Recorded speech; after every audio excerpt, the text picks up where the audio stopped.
mouth coming up and tearing into one of us. I wasn't feeling fulfilled. I was really wanting to make a change in my life. And I thought, okay, this will be an adventure. She's found a job working with marine researcher David Tomlinson, who spent almost 30 years studying the oceans. I began diving in 1963 in the Bahamas. I'm very lucky to be able to study much of our oceans and see things that not a lot of people get a chance to see. Hey. Hi. How you doing? Good. Stephen, Peter, this is Melissa. Hey. So you all set to see Kavachi? Yeah. Yeah? All right. Come on aboard.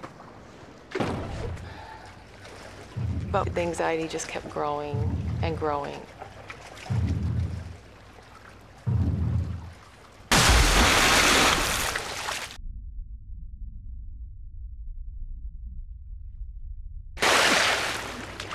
Ooh. Come on in, the water's fantastic.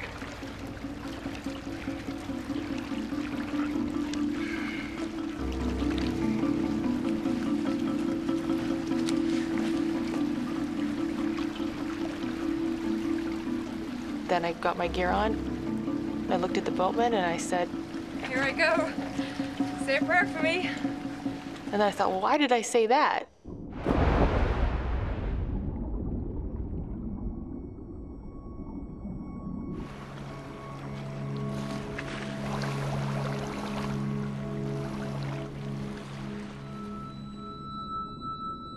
The dive was completely different than anything I'd ever experienced. It was amazing. We started going through this white haze. It was quite dreamlike, and there were bubbles funneling up around us coming from the vents of Kavachi. The volcano is out of sight beneath the divers, far deeper than they can safely descend. All they can see are clouds of sulfur dioxide rising towards them from below. It was such an amazing celestial scene. It was just breathtaking.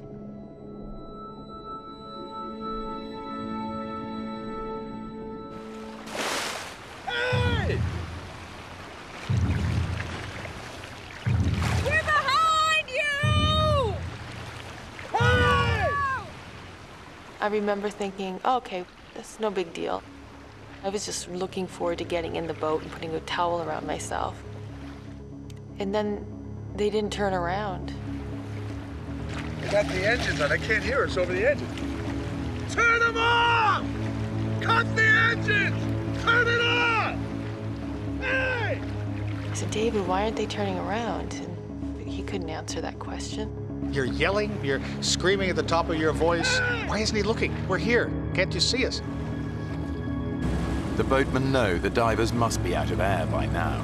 They expect to see them surface, but the dark sky has made the divers impossible to spot. All they can do is pray for rescue. I still had faith that they would come back, ride over the waves like heroes and pluck us out of the water. But they didn't. We are absolutely alone, miles away from land. I knew we were in trouble. So do you think we could swim for it? No. It's too far. They're gonna be looking for us down current. I think we should just stay put. Huh? I said, David and Melissa can only hope that help is on its way. But with each passing hour, they're getting more nervous. in the Solomons, there's a phenomenal amount of sea life there. My biggest fear at that stage, I believe, was sharks. I'd imagine them circling below us. This big mouth coming up and tearing into one of us.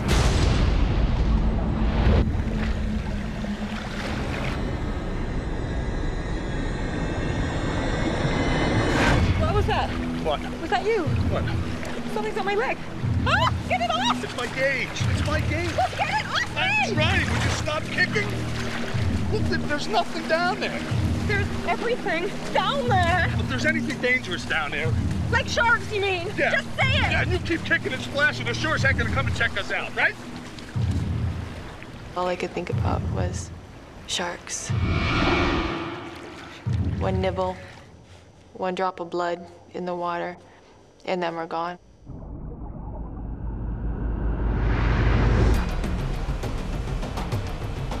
The search parties have finally reached Kavachi, but they have no idea that David and Melissa have already drifted miles away in the current. They continue to search above the volcano.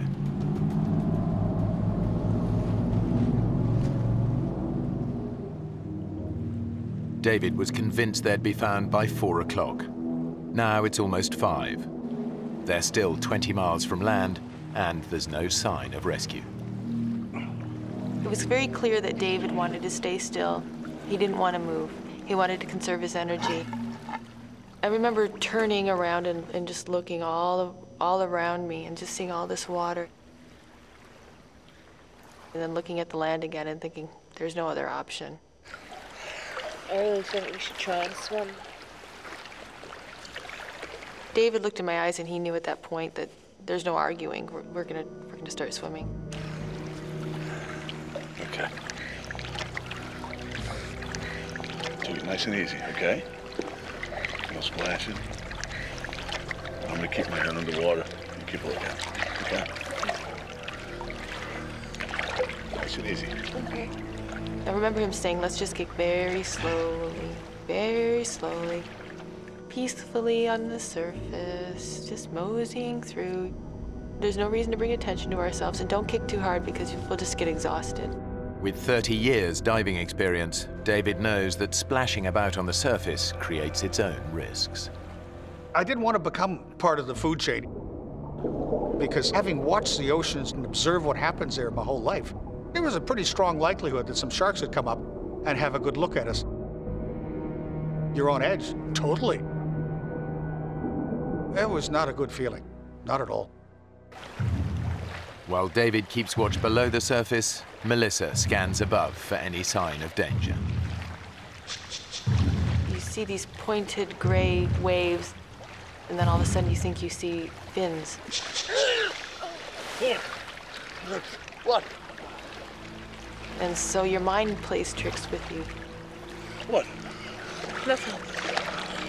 Sorry. It was a constant battle to not let my imagination go. But the dangers beneath the waves are not just in Melissa's mind.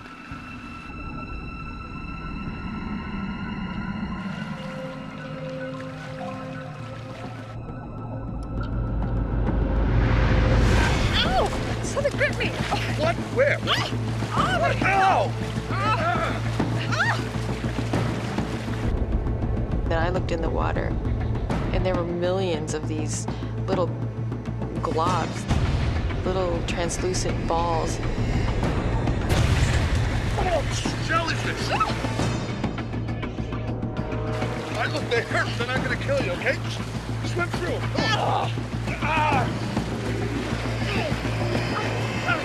We were swimming through countless amounts of them.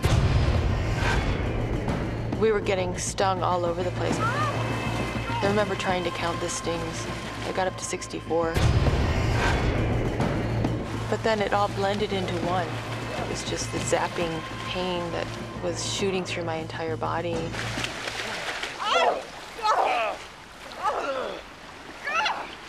My lip is killing me. my hands are on fire. That's okay. I'll go down in about an hour. Are you okay to go on? Yeah. Yeah? Desperate to escape the jellyfish, the divers splashed around on the surface. They've broken David's golden rule and become a magnet for predators. As I'm looking around, I'm looking straight down, and I see this little dot coming. I felt David, he pulled me to the right, abruptly. David, what are you doing? And I pulled back, and he pulled me, and I'm like, what? It was coming straight at me from the depths, literally, from what I could see, straight at my face.